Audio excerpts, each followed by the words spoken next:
ಉಡುಪಿ ಜಿಲ್ಲೆಯ ಪಡುಬಿದ್ರೆಯ ಪಡುಹಿತ್ಲು ಜಾರಂದಾಯ ದೇವಸ್ಥಾನದಲ್ಲಿ ಜನವರಿ 13ರಂದು ನೇಮೋತ್ಸವ ನಡೆಯಲಿದ್ದು ಅದಕ್ಕೆ ಪೂರ್ವಭಾವಿಯಾಗಿ ಇಂದು ತಂಬಿಲ ಸೇವೆ ನಡೆಯಲಿದೆ.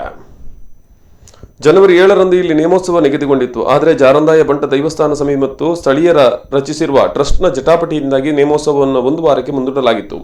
ಜಾರಂದಾಯ ದೇವಸ್ಥಾನ ಸಮಿತಿಗೆ ವಿರುದ್ಧವಾಗಿ ಸ್ಥಳೀಯ ಕೆಲವರು ಪ್ರತ್ಯೇಕ ಟ್ರಸ್ಟ್ ರಚನೆ ಮಾಡಿದ್ದಾರೆ. ಆ ಟ್ರಸ್ಟ್ ಕೋರ್ಟ್ ಮೆಟ್ಟಲನ್ನು ಏರಿದೆ. ಸದ್ಯ ದೇವಸ್ಥಾನದಲ್ಲಿ ಪೊಲೀಸ್ ಬಂದೋಬಸ್ತ್ ಮಾಡಲಾಗಿದೆ. ನಿಗದಿಯಂತೆ ಸಮಿತಿ ನಾಳೆ ವಿಜೃಂಭಣೆಯಿಂದ ನೇಮೋತ್ಸವ ನಡೆಸಲಿದೆ. ಅದಕ್ಕೆ ಪೂರ್ವಭಾವಿಯಾಗಿ ಮಹಾಗಣಪತಿ ಮಹಾಲಿಂಗೇಶ್ವರ ದೇವಸ್ಥಾನದಿಂದ ದೇವಸ್ಥಾನದ ಪೆತ್ತಲವನ್ನ ಊರವರು ಮೆರವಣಿಗೆ ಮೂಲಕ ತಂದರು. ದರ್ಶನ ನಡೆದು ಒಪ್ಪಿಗೆ ಪಡೆದ ಬಳಿಕ ಇದಕ್ಕೆ ಪೂಜೆ ನಡೆಯಲಿದೆ. ಬಳಿಕ ದೇವಸ್ಥಾನದ ಕರ್ತಲವನ್ನು ಇರಿಸಲಾಗುತ್ತೆ. ನಾಳೆ ನಡೆಯಲಿರುವ ನೇಮೋತ್ಸವಕ್ಕೆ ಸಕಲ ಸಿದ್ಧತೆಗಳು ನಡೆಯುತ್ತಿವೆ.